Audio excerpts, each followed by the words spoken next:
Hello नमस्कार दोस्तों, मैं मुकेश कुमार स्वागत करता हूं आप सभी का आइकॉनिक नर्सिंग एकेडमी के चैनल में। पिछली क्लास में अपन देख रहे थे एक्सक्रीटरी सिस्टम के बारे में। एक्सक्रीटरी सिस्टम के अपन ऑर्गन्स पढ़ रहे थे, किडनी, यूरेटर, ब्लैडर और यूरिथ्रा।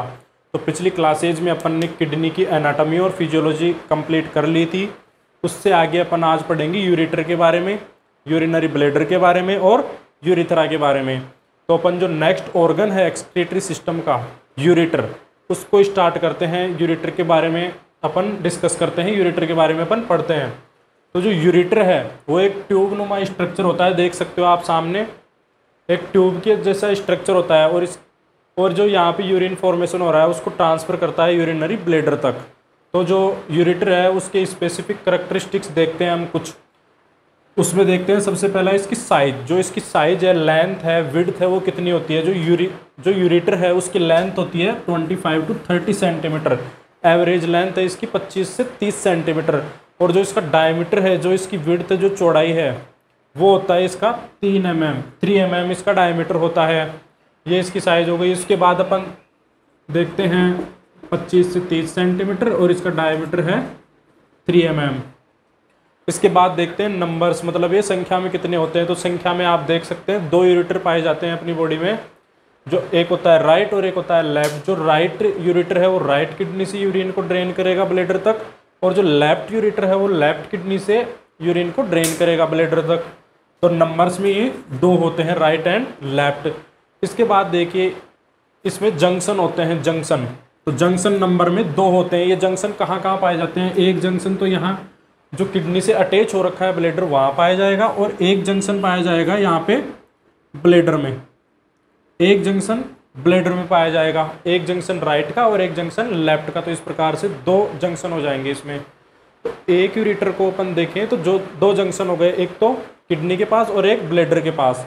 तो जो यूरेटर किडनी से जुड़ रहा है उस जंक्शन को नाम दिया गया है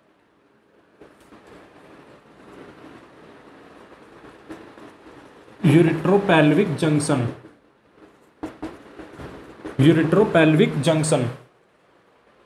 जिस जंक्शन से यूरेटर किडनी से जुड़ता है उसको बोलते हैं यूरेट्रोपेल्विक जंक्शन। और एक जंक्शन आता है इसका ब्लैडर और यूरेटर के बीच में, तो उसको बोलते हैं यूरेट्रोवेसिकल जंक्शन। तो एक यूरेटर में 2 जंक्शन पाए जाते हैं। एक जहाँ से किडनी से जुड़ता है उसको बोलते हैं यूरेट्रोपेल्विक जंक्शन, और एक जंक्शन जहाँ से ब्लैडर से जुड़ता है उसको बोलते हैं यूरेट्रोवेसिकल जंक्शन। अब देखिए जो अपन इसकी साइज़ देख रहे थे उसमें सबसे इम्पोर्टेंट चीज़ कॉम्पिटिटिव एग्जाम्स के लिए इम्पोर्टेंट चीज़ है कि जो यूरेटर है ये ऊपर से, जहाँ से यूरेट्रोपेल्विक जंक्शन है यहाँ से इसका डायमीटर ज़्यादा होता है स्लाइटली, जो लोअर पोर्शन है उसके अकॉर्डिंग। तो इसका डायमीटर यहाँ से ज़्यादा होता है, और नीचे जो यूरेट्रोवेसिकल जंक्शन है वहाँ पे इसका डायमीटर कम होता है। तो अब देखो कई एक कंडीशन आती है डिजीज पोर्शन में, जो आप MSN के पार्ट में पढ़ेंगे, रीनल स्टोन। जो रीनल स्टोन है वो जैसे कई बार उसका ट्रीटमेंट करते हैं तो या रीनल से बाहर निकल के यूरेटर के थ्रू नीचे आती है। तो यहाँ पे ऊपर इसका डायमीटर ज़्यादा होता है, और जो यूरेट्रोवेसिकल जंक्शन है यहाँ पे इसका डायमीटर कम होता है। तो इसकी वजह से जो स्टोन है वो स्टेग हो जाती है, अटक जाती है, फंस जाती है। तो जो यूरेट्रोवेसिकल जंक्शन है यहाँ पे डायमीटर कम होने की वजह से स्टोन यहाँ पे अटक जाती है। तो मोस्ट कॉमन साइट है स्टोन स्टेगनेशन की। स्टोन स्टेगनेशन की मोस्ट कॉमन साइट क्या है, यूरेट्रोवेसिकल जंक्शन। और ये क्यों है, क्योंकि इसका डायमीटर यहाँ पे ऊपर से नीचे आते हुए थोड़ा कम होता जाता है, और सबसे कम डायमीटर यहाँ पे होता है, इस वजह से यहाँ पे स्टोन अटकती है। तो जंक्शन अपन ने देख लिए, स्पेसिफिक करैक्टरिस्टिक्स में साइज देख लिए, नंबर देख लिए और जंक्शन देख लिया है। इसके बाद कंटिन्यू अपन करते हैं यूरेटर की जो लेयर्स हैं उनके बारे में। देखते हैं अपन यूरेटर के अंदर कौन कौन सी लेयर और कितनी लेयर पाई जाती हैं। तो यूरेटर के अंदर 3 लेयर पाई जाती हैं। सबसे आउटर लेयर होती है एडवेंटेशिया, जो कि एरियोलार कनेक्टिव टिश्यू की बनी होती हैं, एरियोलार कनेक्टिव टिश्यू, और ये इसको प्रोटेक्ट करने का काम करती है बाहरी चोट और आघातों से। जो दूसरी लेयर है बाहर से अंदर की ओर, वो होती है मस्कुलर लेयर, मतलब मसल्स की लेयर होती है। और जो उसमें मसल्स हैं वो एक स्पेसिफिक पैटर्न में व्यवस्थित होती हैं। और ये पैटर्न जो जीआईटी के अंदर जो मस्कुलर पैटर्न होता है उसका जस्ट अपोजिट पाया जाता है। जीआईटी के अंदर जो मस्कुलर लेयर में जो मसल्स का जो पैटर्न है वो होता है OLIC, मतलब जो आउटर है वो लॉन्गिट्यूडनल होती हैं, जो मसल्स हैं उनका जो आउटर पोर्शन लॉन्गिट्यूडनल होता है और जो इनर है वो सर्कुलर होता है। तो जो यूरेटर है उसके अंदर इसका जस्ट अपोजिट होता है, मतलब जो इनर लेयर है मसल्स लेयर की वो लॉन्गिट्यूडनल होता है और जो आउटर है वो सर्कुलर होता है। तो इस प्रकार से जो मसल्स हैं वो इसमें अरेंज रहती हैं ILOC पैटर्न में। तो ये मस्कुलर लेयर हो गई। उसके बाद बाहर से अंदर की ओर सबसे इनर लेयर होती है जो कि म्यूकोजल लेयर के नाम से जानते हैं इसको। अब उस जो म्यूकोजल लेयर है उसके अंदर कुछ स्पेसिफिक सेल्स पाई जाती हैं जिनको बोलते हैं गोबलेट सेल्स, और उन गोबलेट सेल्स का काम होता है म्यूकस का सिक्रेशन करना, म्यूकस को सीक्रेट करना। और इस म्यूकस का स्पेसिफिक एक्शन है। अब देखिए कंपटीशन में बहुत बार एक क्वेश्चन पूछा जाता है कि जो नाइट्रोजिनस वेस्ट है उनसे जो यूरेटर की जो इनर लेयर है उसको कैसे प्रोटेक्ट किया जाता है उसको टीयर होने से। जो यहाँ पे गोबलेट सेल है वो म्यूकस सीक्रेट करेंगे और म्यूकस है वो यहाँ पे कवरिंग बना के रखेगा यूरेटर की अंदर की साइड में, जो इसको जो नाइट्रोजिनस सब्सटेंसेज है यूरिन में उनसे प्रोटेक्ट करेगा, उनसे टीयर होने से, अल्सर होने से बचाएगा आपको। तो सब इम्पोर्टेंट चीज़ है गोबलेट सेल्स और म्यूकस सीक्रेट करना। तो ये इसकी लेयर्स हो गई है बाहर से अंदर की ओर, एडवेंटेसिया, मस्कुलर लेयर और म्यूकोजल लेयर। इसके बाद अपन देखते हैं कुछ स्पेसिफिक चीज़ें और। जो यूरिन यहाँ पे किडनी में बन रहा है नेफ्रॉन्स के द्वारा वो नीचे कैसे आता है, तो यहाँ पे कुछ फैक्टर काम करते हैं। एक तो जो ग्रेविटी है वो काम करती है यहाँ पे, और एक यहाँ पे यूरेटर में पेरिस्टालसिस मूवमेंट होते हैं जिनका सेंटर होता है ये किडनी के अंदर जो केलिक्स है वहाँ पे इसका सेंटर होता है पेरिस्टालसिस का। तो यूरेटर में पेरिस्टालसिस मूवमेंट होते हैं मस्कुलर लेयर में, जिसकी वजह से यूरिन ऊपर से नीचे की ओर फ्लो करता हुआ ब्लैडर में आता है। तो इस प्रकार से यूरिन की अपन ने एनाटॉमी और इसके जो फंक्शन है कि किडनी से जो ये यूरिन बन रहा है वो ब्लैडर तक आता है। तो ये देख लिया है, स्पेसिफिक कैरेक्टरिस्टिक्स देख लिए हैं, लेयर्स देख लिए हैं और फंक्शन देख लिया है। अपन देख रहे हैं एक्सक्रीटरी सिस्टम के ऑर्गन्स, उसमें किडनी हो गया है, यूरेटर हो गया है। नेक्स्ट ऑर्गन पढ़ेंगे अपन यूरिनरी ब्लैडर के बारे में। तो नेक्स्ट टॉपिक है अपना यूरिनरी ब्लैडर। तो यूरिनरी ब्लैडर के अंदर देखो सबसे पहले इसका इंट्रोडक्शन बताता हूँ आपको। यूरिनरी ब्लैडर एक बैगनुमा स्ट्रक्चर है जो कि पेल्विक कैविटी में सिचुएटेड होता है। अभी तक अपन जो एक्सक्रीटरी सिस्टम के ऑर्गन्स देख रहे थे वो एब्डोमिनल कैविटी में थे, उसके बाद यूरेटर पेल्विक कैविटी में आ गया था, और जो ब्लैडर है वो कम्प्लीटली पेल्विक कैविटी में सिचुएटेड होता है। और ये एक टेम्पोररी रिजर्वायर होता है यूरिन का, जो यूरिन फॉर्म होके आ रहा है उसको टेम्पोररी स्टोर करेगा और उसके बाद पास आउट करवा देगा। तो टेम्पोररी रिजर्वायर है यूरिन का। और इसके बाद अपन देखते हैं इसकी स्ट्रक्चर, जो ब्लैडर है उसकी स्ट्रक्चर क्या है। तो सबसे पहले अपन देखते हैं इसकी लेयर्स के बारे में। तो इसकी लेयर्स देखते हैं अपन बाहर से अंदर की ओर। इसमें 3 लेयर होती हैं। जो सबसे बाहर की लेयर होती है उसको बोलते हैं एडवेंटेशिया, एडिपोज टिश्यू की होती है, कवरिंग का काम करती है और प्रोटेक्शन का काम करती है और इसको एक नॉर्मल शेप में मेंटेन करके रखती है। जो मिडिल लेयर है उसको बोलते हैं मसल लेयर, और उसके अंदर एक स्पेसिफिक मसल पाई जाती है, डिट्रोसोर मसल, ओनली ब्लैडर के अंदर पाई जाती है, स्पेसिफिक मसल है।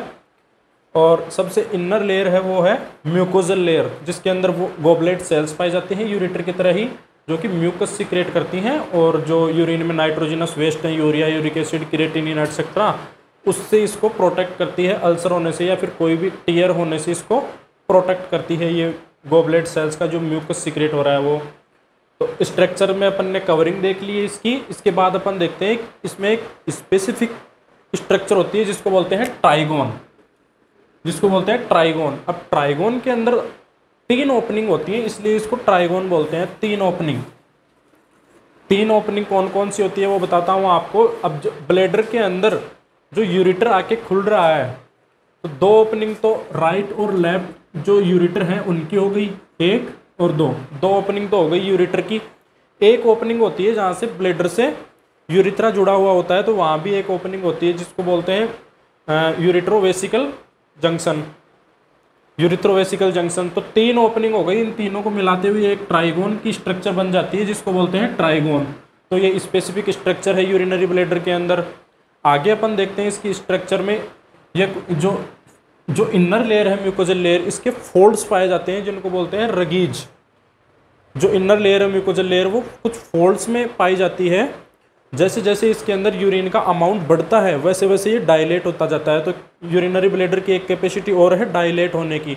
जब खाली होता है तो ये फोल्ड्स हैं वो सिमटे हुए रहते हैं, कलेक्ट रहते हैं, जैसे जैसे अमाउंट बढ़ता है यूरिन का ये डायलेट हो जाते हैं। तो ये स्पेशली स्ट्रक्चर रगीज हो गया है। उसके बाद अपन देखते हैं इसकी कुछ वॉल्यूम्स हैं जिनके बारे में अपन देखते हैं। तो जो अपन यूरिन पास आउट कर देते हैं, मिक्चुरेशन की प्रोसेस कंप्लीट हो जाती है, तो उसके बाद भी ब्लैडर के अंदर कुछ अमाउंट यूरिन का बचा हुआ रहता है जिसको बोलते हैं रेजिडुअल वॉल्यूम, और उसका अमाउंट है 50 ml 50 ml। और उसके बाद अपन देखते हैं कि ब्लैडर में कितना यूरिन होने से इम्पल्स जनरेट होंगी और अपने को अर्ज होगा कि अपने को यूरिन पास आउट करना है, मिक्चुरेशन की प्रोसेस को करना है।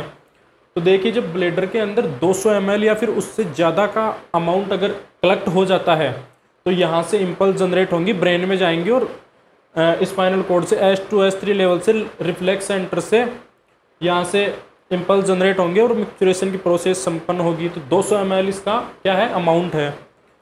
अब 200 ml पे इम्पल्स तो जनरेट हो जाएगी, लेकिन कई बार ऐसी परिस्थितियाँ होती हैं कि अपन यूरिन पास आउट करने के लिए जा नहीं सकते।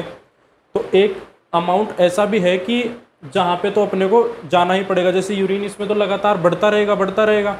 एक अमाउंट ऐसा आएगा जो कि 600 ml है। अगर 600 ml से ज़्यादा या फिर इसके बराबर अमाउंट हो जाता है तो अपने को उस टाइम पे जाना ही पड़ेगा, और ऐसी कंडीशन को बोलते हैं अर्जेंसी। तो यूरिनरी रिफ्लेक्स और इम्पल्स तो जनरेट कब होगा, जब 200 ml से ज़्यादा हो जाएगा यूरिन का अमाउंट, और अर्जेंसी कब होगी, जब 600 ml से ज़्यादा हो जाएगा यूरिन का अमाउंट, तो अर्जेंसी होगी। तो ये कुछ वॉल्यूम्स है ब्लैडर के, और स्ट्रक्चर अपन ने देख लिए। स्ट्रक्चर में अपन ने कवरिंग देखी है, इसकी स्पेसिफिक स्ट्रक्चर है, ट्राइगोन है, रगीज है, स्फिंक्टर है, ये अपन ने देख लिया है। इसके बाद अपन जो नेक्स्ट ऑर्गन है एक्सक्रीटरी सिस्टम का, यूरिथ्रा, उसके बारे में देख लेते हैं। तो जो यूरिथ्रा है वो भी एक ट्यूबनुमा स्ट्रक्चर है, और ये मेल और फीमेल दोनों में अलग अलग होता है। तो जो यूरिथ्रा है उसकी अपन सबसे पहले देखते हैं साइज।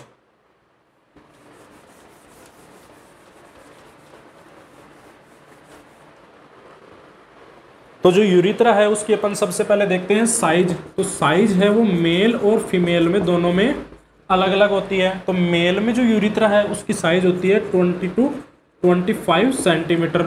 अगर अपन इंच में देखें तो 8 से 10 इंच होता है, 8 से 10 इंच। तो ये मेल में जो यूरिथ्रा है उसकी लेंथ हो गई है। और उसके बाद अपन फीमेल में देखें तो फीमेल में इसकी लेंथ होती है 4 सेंटीमीटर ओनली। तो देखिए आप बहुत वेरिएशन है मेल और फीमेल में यूरिथ्रा की साइज में। कॉम्पिटिटिव एग्जाम्स के लिए एक इंपॉर्टेंट क्वेश्चन यहाँ से बनता है कि जो यूटीआई है, यूरिनरी ट्रैक्ट इन्फेक्शन, वो मोस्ट कॉमन किस में होता है, फीमेल्स में। और उसका रीजन क्या है, उसका रीजन यही है कि जो यूरिथ्रा है उसकी साइज ओनली 4 सेंटीमीटर होती है, बहुत शॉर्ट होती है, जिसकी वजह से जो इकोलाई है, यूटीआई का मोस्ट कॉमन कोज क्या है, इकोलाई। कॉम्पिटिटिव एग्जाम्स का क्वेश्चन है, इकोलाई है वो आसानी से प्रवेश कर जाता है, एंटर हो जाता है, जो यूरिथ्रा की जो लेंथ है वो शॉर्ट होने की वजह से। तो फीमेल्स में E coli infection, urinary tract infection ज़्यादा होता है। तो अपन ने यूरिथ्रा है उसकी साइज़ के बारे में बात कर ली है। उसके बाद अपन देखते हैं यूरिथ्रा की जो लेयर्स हैं उसके बारे में देखते हैं। तो यूरिथ्रा में ओनली 2 लेयर पाई जाती हैं, मस्कुलर लेयर और म्यूकोजल लेयर। यहाँ पे एडवेंटेशिया नहीं पाई जाती है। तो जो म्यूकोजल लेयर है वो अंदर की तरफ पाई जाती है, और जो मस्कुलर लेयर है वो बाहर की तरफ पाई जाती है। और जो मस्कुलर लेयर है